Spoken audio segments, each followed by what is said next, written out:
I grew up in a very small town of Glassboro with a population of about 11,000. My father was the mayor of our small hometown during all of those impressionable years when I was growing up. I had a twin brother, an older sister, two younger brothers, and it seemed like I was always trying harder to keep up with all of them. So I think coming out of a large family makes you somewhat competitive. So I gained some spirit of competition, and it worked for me.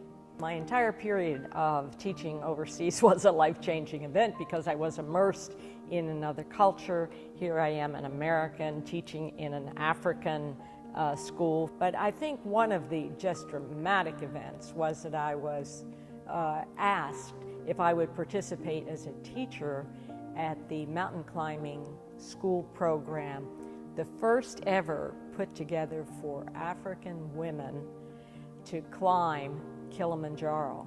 And you just had this exhilarating feeling like you work, you train, you understand one another, you help one another, and you can make it.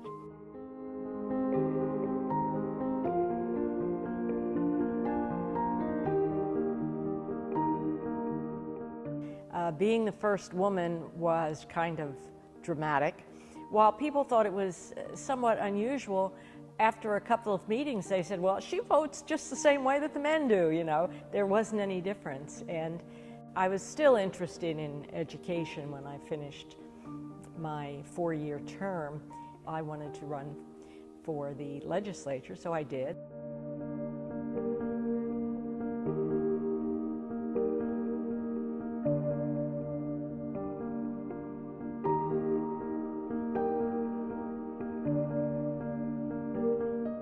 And I think if there was one thing that people asked about, it was, what are you going to do with these kids? They were 2, 4, and 6 when I first ran for office. And guess what? They turned out pretty well. You know, I have among them a member of Congress, I have a judge, I have a former legislator, and a PhD educator. So my children benefited greatly from those experiences.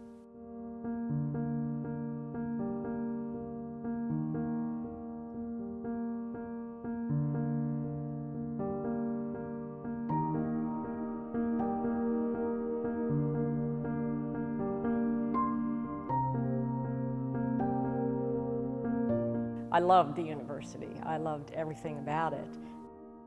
And there were great changes during the years that I was here. I worked with our foundation to build residence halls. We started programs like physical therapy. We built buildings like the College of Education. So a lot of changes in that regard. But the one that people always remember is football.